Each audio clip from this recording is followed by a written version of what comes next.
The internet is a vast place. Nearly any question that comes to mind can be answered with a simple keystroke.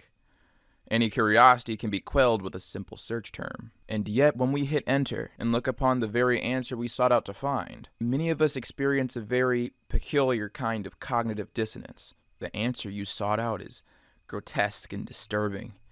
And yet, you can't look away, and you don't know why. It's almost like coming to grips with our morbid reality is a task fit for no one.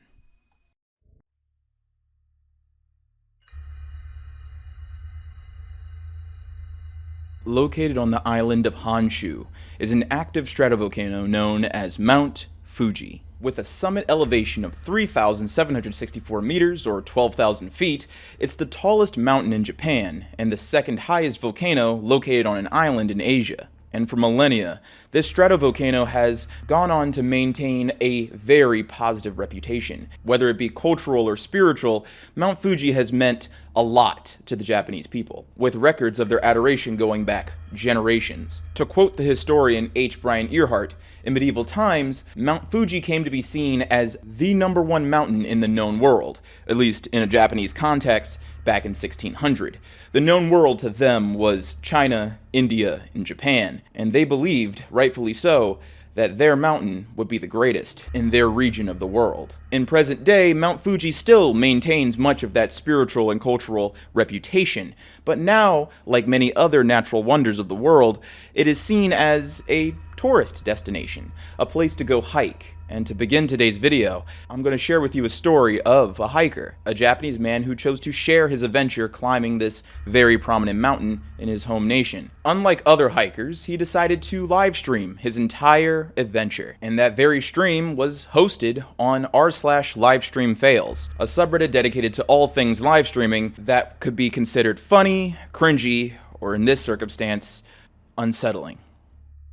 This is Tetsu Shiohara. Online, he would be known as TEDZU, and he would consistently stream on YouTube. And on October 28th of 2019, he decided to climb Mount Fuji with the intent to share this experience with all of his fans. Now, this wouldn't be the first time that Tetsu hiked, especially Mount Fuji. He had done it multiple times before, especially the year prior, in 2018. Many speculate that his frequent hiking of this mountain gave him a sense of assurance or confidence when it came to his climbing abilities. And this supposed confidence may have encouraged him to stream this entire event, with the thought being that he would be able to show off his hiking prowess. And before we jump into the stream, it's important to acknowledge that climbing or hiking Mount Fuji is only permitted during the summertime. That's when the snow melts and all the trails are open. Hiking outside of this time is incredibly prohibited because of the nature and geography of a stratovolcano. During winter, the pinnacle is covered in snow, and hiking during that time is incredibly dangerous. Tetsu was very aware of this and made this an aspect of his stream, with the title of his stream literally being "Let's Go to Snowy Mount Fuji," and many sources point that to being why he decided to actually stream. It was supposed to be sensational. To see a 47-year-old man attempt to hike a snowy, active stratovolcano would absolutely encourage people to, well, tune into his stream. And that's what people did. A lot of people. The stream itself is over an hour long, and much of it is innocuous. It's just him walking up a partially cleared hiking path. The sky was clear, and the presence of other hikers was sparse, to say the least. And as Tetsu climbed the mountain, the sky would become a little less clear. You would begin to see clouds and even larger piles of snow, indicating that he had reached a high altitude. But this would be at the middle of the stream. There would still be a ton of the mountain left to hike. And of course, throughout the entire stream, he would say that he was rushing to the peak, along with statements saying that he should have brought a bigger hot pack because his fingers were becoming cold.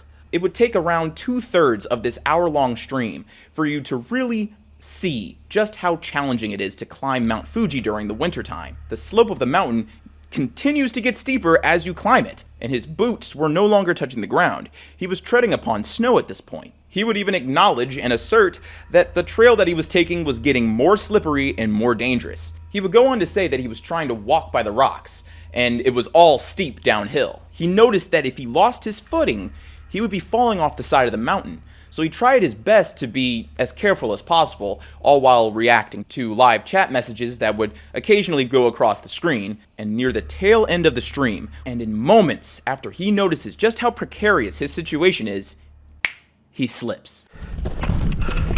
よし、行こう。ここも危ないね。ちょっとね、斜面。滑る。うわ。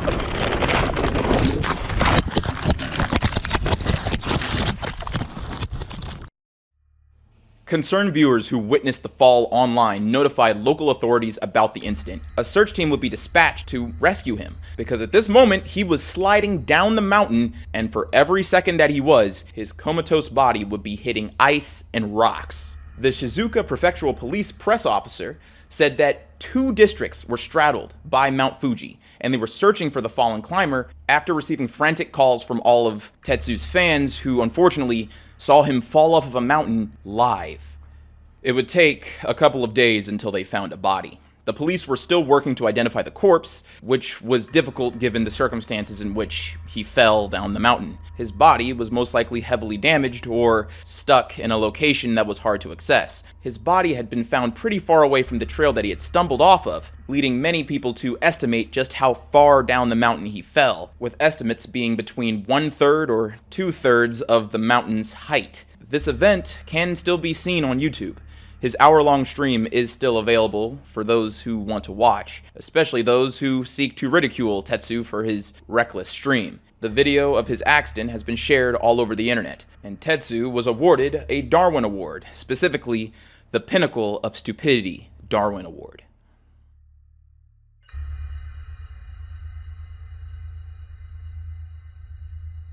I'm sure all of us remember having crazy ideas as kids. Thinking that if you were to attach balloons to your back, you really could fly. Or thinking that a bedsheet could act as a parachute if you were to jump off of a high balcony or ledge. Those thoughts, while fanciful, do have a little bit of a basis in reality. Cluster ballooning in particular is that reality. It's an extreme sport where someone attaches a giant amount of helium-inflated rubber balloons to their back and, well, float up in the air. Many people have successfully done this, and while the act isn't as famous as hot ballooning, it is a sport that many people still participate in, even if most people would be put off by the obvious danger.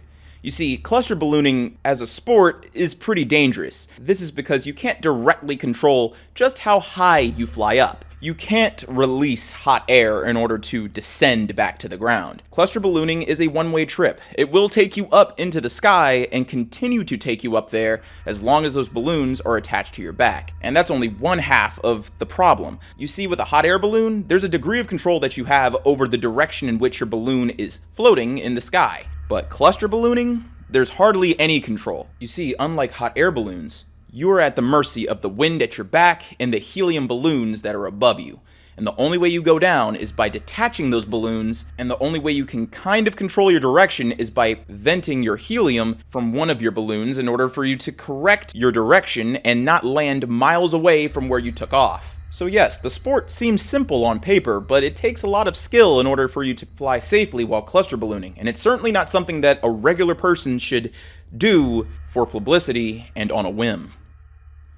This is Adelier Antonio de Carli. He was born on February 8th, 1967, and he was a normal guy. He was the third born in his family, and he would live with his parents until his adulthood.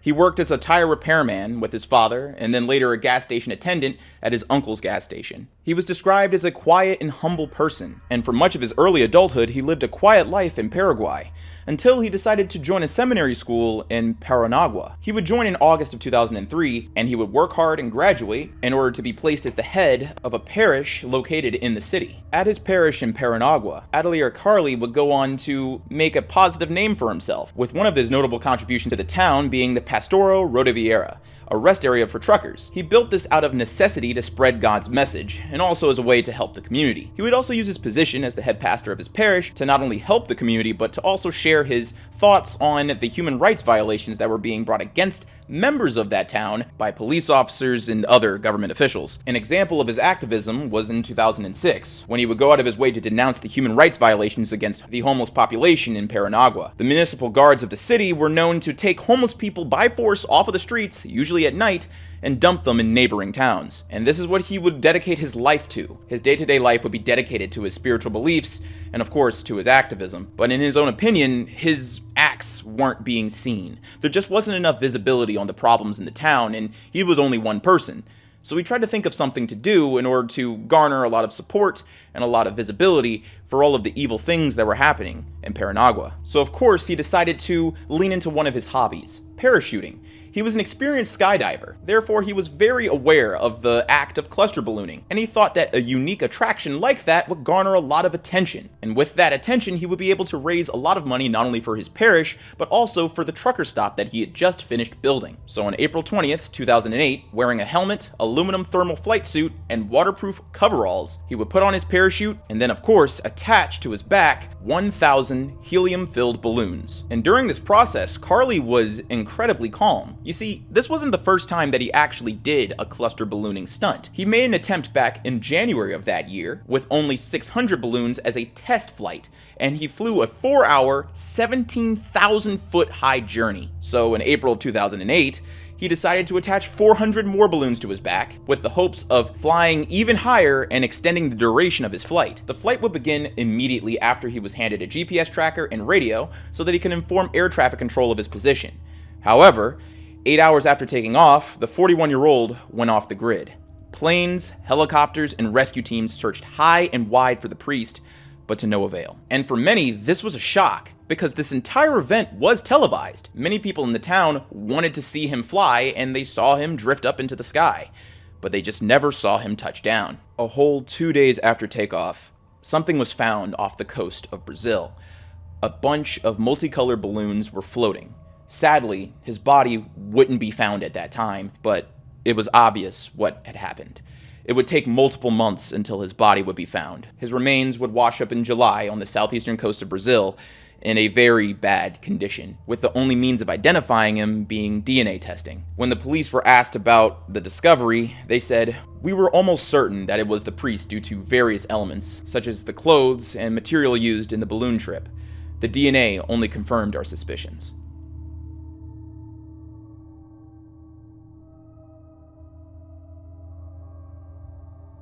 This is Jefferson City. It has a population of 43,228 people and is the capital of the state of Missouri. And like all other small towns in the United States, their crime rate is relatively low and their community is pretty tight-knit.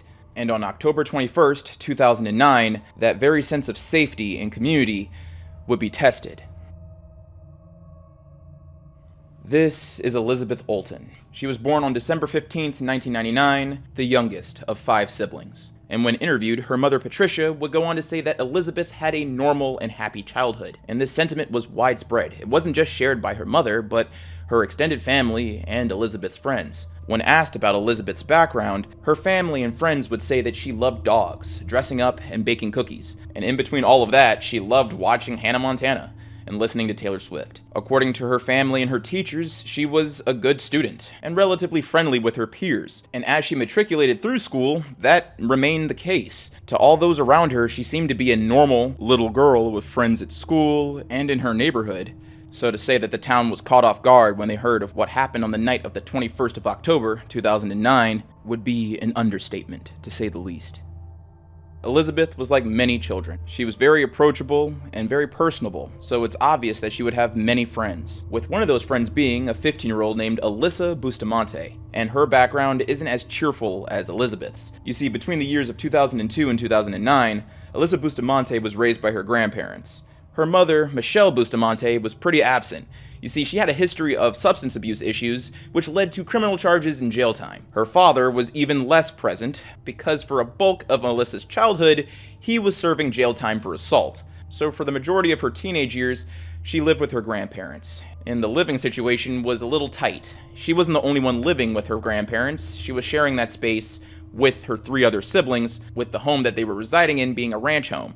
There just wasn't a lot of space to go around, but they made do because it was a stable situation, relatively. Despite all of that, though, it was a great situation for Alyssa. It was finally a stable environment for her to grow up in, and the benefits of that stability seemed to be obvious to all those around her.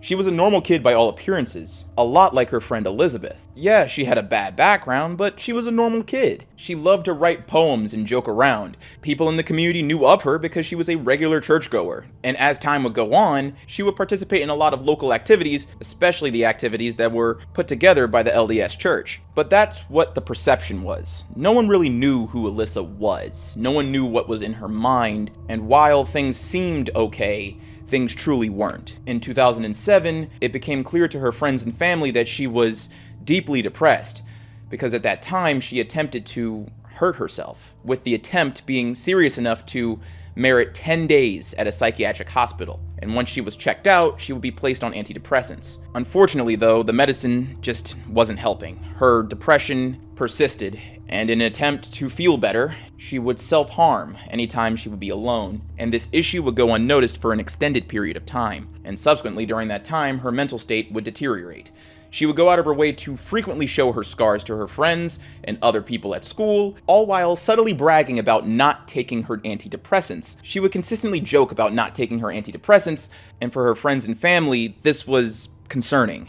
But this was also her personality. She loved to joke, so it could be a joke, right? These were the questions that her friends and family were dealing with, and there weren't any clear answers, and there wouldn't be any until people started looking at Alyssa's online profiles, because there you would find a different Alyssa, one that was more forthcoming about her feelings and her thoughts.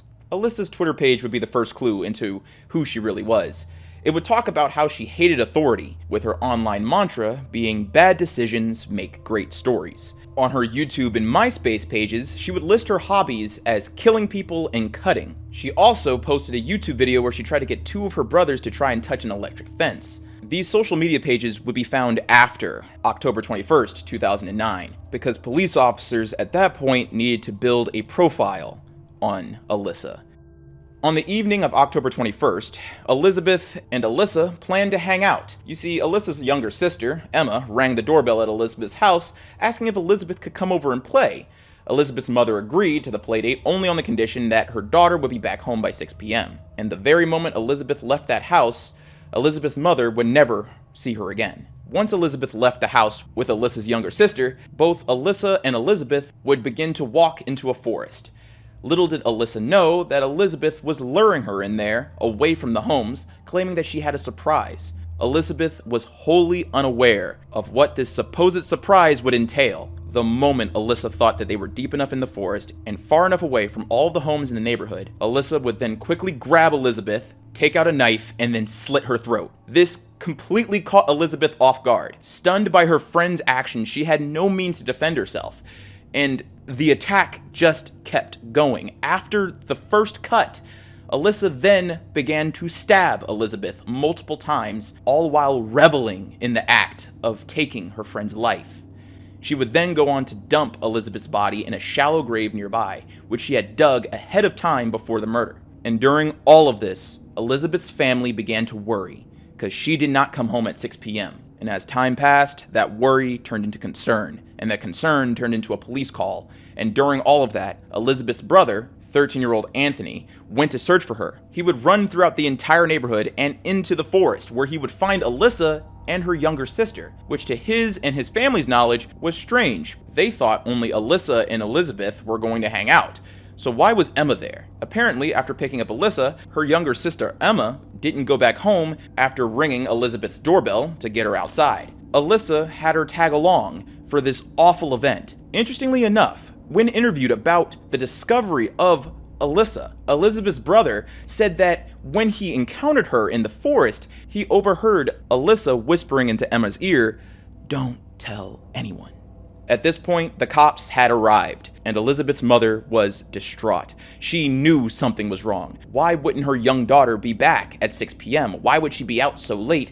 And why is a 15-year-old girl hanging out with a 9-year-old Elizabeth, because that is an important aspect of this entire story. Elizabeth was an incredibly personable girl. She had friends of many ages, so her friendship with Alyssa didn't seem bad. Everyone knew each other in this town, and everyone knew of Alyssa and Elizabeth. They were normal girls, and their friendship up until that point seemed wholesome and normal. So it goes without saying, when AT&T helped the police department ping Elizabeth's phone and found it to be in the same location as Alyssa's phone, people in the town, and of course the local police department, began to ask questions. Why was Alyssa near Elizabeth when she disappeared? What happened? Not even a day after the disappearance of Elizabeth, 100 people went out of their way to try and track her down. They thought that she was still alive. They thought that they could find her. Suspicion wasn't initially placed on Alyssa, mostly due to the fact that people genuinely thought that she would never do this. Even the FBI agents that were called in to help track down the location of Elizabeth believed that it was actually a predator that may have been passing through the town who may have kidnapped Elizabeth.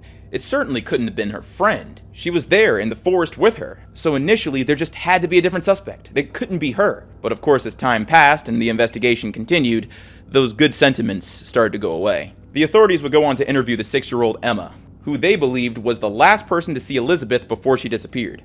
While speaking with Emma, however, they learned that Emma's teenage sister Alyssa had joined the girls, something that the community was aware of, but the police were unaware of the fact that Emma was there too. It was a fact that Alyssa and Elizabeth were together, but when questioned, Alyssa didn't bring up her sister Emma, and at that point investigators could tell right away that something was off, and that they definitely needed Alyssa in an interrogation room. From there, they asked her about a shallow, empty hole that they found in the woods near her home, and with that one question, the police, the FBI, and the citizens of St. Martin's, Missouri would be given the answer that they all dreaded. When she was asked about that shallow, empty hole that they found in the woods, Alyssa in the interrogation room immediately said yes, she dug it, and she claimed that it was for fun. From there, the FBI gained a warrant to search her home, where in her bedroom they found even more troubling answers. Her bedroom was full of drawings and writings that were perverse. That, coupled with her social media pages and posts, made Alyssa the #1 suspect in Elizabeth's murder. But that was only the tip of the iceberg. As they searched her bedroom more, they would come across her physical diary, which included an entry from the day of Elizabeth Olten's disappearance. The entry was scribbled out with ink, but investigators uncovered what it said. I just someone. I struck them and I slit their throat. And I stabbed them and now they're dead. I don't know how I feel at the moment. It was amazing. As soon as you get over the, oh my god, I can't do this feeling, it's pretty enjoyable.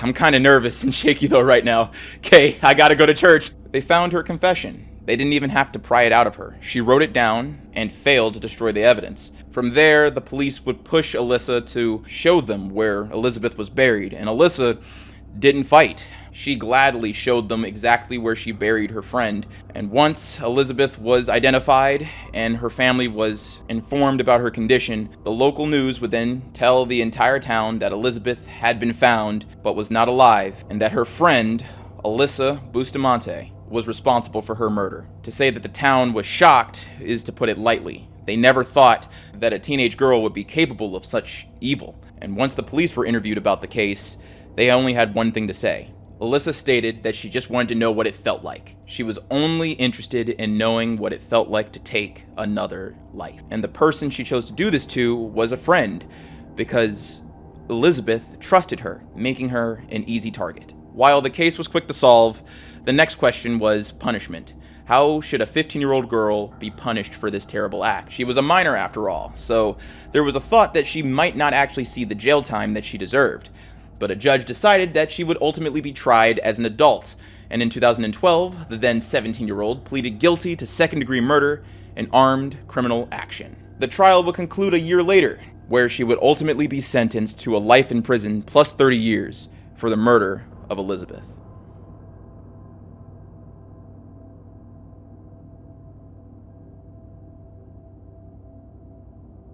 I'm sure many of you guys can recognize the crest of the Manchester United Football Club. It's a prominent professional football club based in Old Trafford, located in Manchester, England. The football club was formally established in 1878, when at the time the team was known for playing against other sponsored football clubs, a lot of them being sponsored by railway companies. And over a course of a century, the team became more and more prominent, and of course, more and more profitable. The Bubsy team, in particular, being one of the more notable, because Manchester United had managed to put together a really good football team between the years of 1945 and 1969. The Bubsy team led the second place league finishes in 1947, 1948, and 1949, an FA Cup victory in 1948, and in 1952, the Bubsy team won their first Division League title, which at the time set a record for the Manchester Football Club, because that was the first time they won a league division in 41 years. From there, they would go on to win back-to-back league titles in 1956 and 1957, and those two wins in particular is what gave them their name. They were called the Bubsy Babes because of their football prowess. At that time, the Bubsy Babes were very well liked and unique in the fact that most of their players were very young. That's why they were called the Bubsy Babes. It was not only meant to reflect all of their wins, but also the youthfulness of the entire team. And as time would go on, their matches with other teams would leave the area of Manchester, therefore requiring the team to take an airplane ride to meet up with teams in order to play. And on February 6th of 1958, the team chartered a flight, and the scheduling was tight. The Bubsy team only had the weekdays to play European matches. That means they were flying back and forth from the European continent in order to make the domestic matches that were only scheduled on the weekend. So on February 6, 1958, once they touched down back in Manchester, the team only had a little bit of time to play a domestic match and then immediately fly all the way to Belgrade. The club chartered a BEA plane from Manchester to Belgrade for a long away leg against the Red Star. And once they arrived and played the game, the match was a drawn 3-3, but it was enough to send the United to the semifinals. The semifinal match is located in Munich, so they had to take another flight from Belgrade, which was difficult to schedule, and once they did get it, it was delayed. At this moment, the team was stranded in Belgrade, waiting for this plane to arrive. It would take a couple hours for the plane to arrive, and the team boarded, all while the plane was refueling. At 2:19 p.m., the control tower at Munich was told that the plane was ready for takeoff and gave clearance for a takeoff. But the plane didn't leave the tarmac. You see, the co-pilot abandoned the takeoff after his captain, James Taine, noticed the port boost pressure gauge fluctuating as the plane reached full power. The engine sounded odd while accelerating. After 3 minutes of tinkering, they decided to try again, but that attempt was futile. Within 40 seconds, they stopped the liftoff because the engines were running in an overreach mixture, causing them to overheat, a common problem with this plane called the Elizabethan. After the second engine failure, all of the passengers were taken off the plane. By then, it started to snow heavily, and it looked unlikely that the plane would be making a return journey. Thane then told the station engineer, Bill Black, about the problem with the boost surging in the port engine. The station engineer suggested that the plane should be retuned in the hangar overnight, and that if the engine seemed to be malfunctioning, not once, but twice, he would express his concern in saying that he felt that the plane should not be flying. The captain was anxious. He disagreed. The captain wanted to stay on schedule, and he felt that if he opened up the throttle even more slowly, the plane should be able to take off and the flight should be fine. Whether or not he was aware of the fact that this would mean that the plane would not achieve takeoff velocity until further down the runway is unknown. In his opinion, he felt that the runway was long enough for this problem. Even if it was under 2 miles long, the captain felt that he had just enough runway to make the takeoff possible, even with a malfunctioning engine. All of the passengers were then put back on the plane, with many of the Manchester United players being concerned about the plane's condition, with a lot of the conversation between them being made up of questions and hypotheticals about who can pilot the plane if an accident were to occur. Billy Willian in particular said, "This may be death, but I'm ready." The plane captain would initiate takeoff at 3 o'clock. He would pull the plane into the runway, and at around 3:02 they were told they were cleared for takeoff and that it would expire in 2 minutes. The pilots agreed to attempt the takeoff, but they would watch the instruments for surging in the engines. And at 3:03 p.m., they told the control tower of their decision. His co-pilot moved the throttle slowly and released the brakes, and then the plane began to accelerate. As the plane traveled down the runway, going through all of the snow, it threw up slush as it gathered speed. At 85 knots, or 157 kilometers per hour, the port engine began to surge again, leading the co-pilot to pull back on the throttle as marginally as possible before pushing it forward again. From there, the plane gathered even more speed, up to 217 kilometers per hour, and while initially everything seemed fine, the actions of the co-pilot may have pushed the throttle a little too high.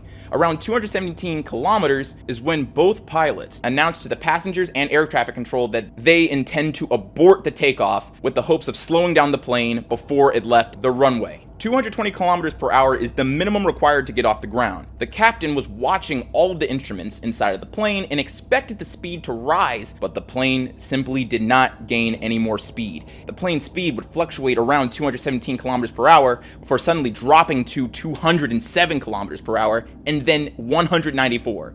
From there, the co-pilot shouted, "Christ, we won't make it!" And at that very moment, the plane skidded off the end of the runway and crashed into a fence surrounding the airport and across the road. When the plane went across the road, its port wing caught a house and was torn off. It would be revealed later that 6 people lived in that house. The father and the eldest daughter were away, and the mother and 3 other children escaped as the house caught on fire. Part of the plane's tail was torn off before the left side of the cockpit hit a tree. The right side of the fuselage hit a wooden hut, inside of which was a truck filled with tires and fuel, which exploded. During and after the crash, the captain noticed that there was flames around the cockpit, and he feared that the airplane would explode. The stewardess were the first to leave the plane out of a blown-out emergency window, and they would be followed by 2 radio officers. The captain and co-pilot were still inside of the cockpit, with the co-pilot being stuck in his seat by a crumpled fuselage, and he told his captain to go without him. The captain would then crawl out the same emergency window. On reaching the ground, he saw flames growing under the starboard wing, which held 2,300 liters of jet fuel. At this point, only 5 people are outside of the plane. There were still countless numbers of passengers and additional airplane staff stuck in the plane. So after seeing how dangerous the situation is, the captain decides to jump back into the plane and warn everyone that the plane is on fire and everyone needs to get out before this plane explodes. He, with the help of a few other staff members, managed to save some passengers, with 2 of those passengers being members of Manchester United. Everyone else was either too injured or too stuck to get out of the plane. The plane wouldn't explode, but it would burn. A lot. All the way down to its cinders. 20 passengers died at the scene. Another died on the way to the hospital, along with 2 other passengers that would die a month later in a hospital. Manchester United players, Manchester United staff, and the journalists meant to document their game in Munich all perished. There simply wasn't enough time for them to get out of the plane, with many of them dying from either their injuries from the crash, asphyxiation from the smoke, or what many sources would describe as thermal injuries.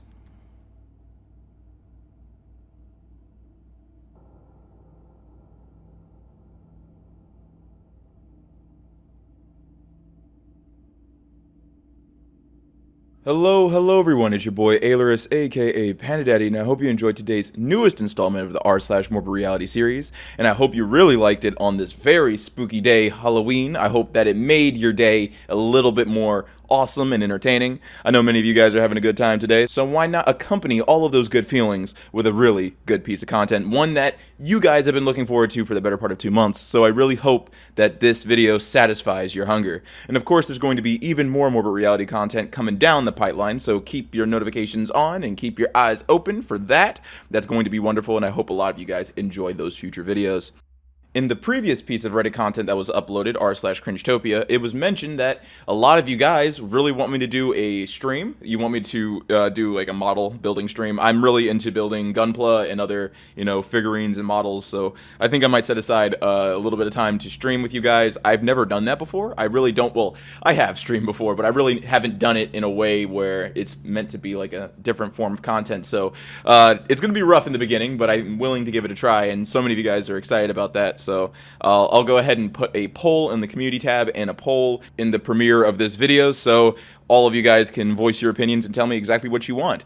Right now I have 2 unbuilt models that I've been saving up for, a free weekend, and why not share that, wonderful fun with you guys. So please let me know in the comments down below if you're interested in that, and the polls, like I mentioned, in the community tab and in this video, because yeah, your opinions matter, and I really want to know what you guys want to see. And as always, I gotta thank the Patreon supporters that make content like this possible. A big thank you to Birds of Steel, D the Wickler Beast, Arrow the Cat, Molly Mayhem, BD Uzi, NotCool723, Jet Hero, Yex, Quispy, The Main Mon, Cobman4372, Blacklist Gaming, User Deleted from Planet, Seth is the 102, Twitch is Lost, Dawnbreaker Drake, Traffic Racer 124, Fisherman, The Blurred Star, Mr. Sandman, That One Girl, Loving Tate, Tron Destroy 23, Code Connor Purvis, Ronan EXP, Size Federic, My Golden Experience, James Tucker, Primavera, BMX30, Cinnamon Sticks, The Fake Musician, Samantha Bellhart, Dundernaz Hawk, Clyde the Hobo, and Noah. Thank you so much for your support. It is greatly appreciated. And if you want to help support the channel, there's 2 links in the description,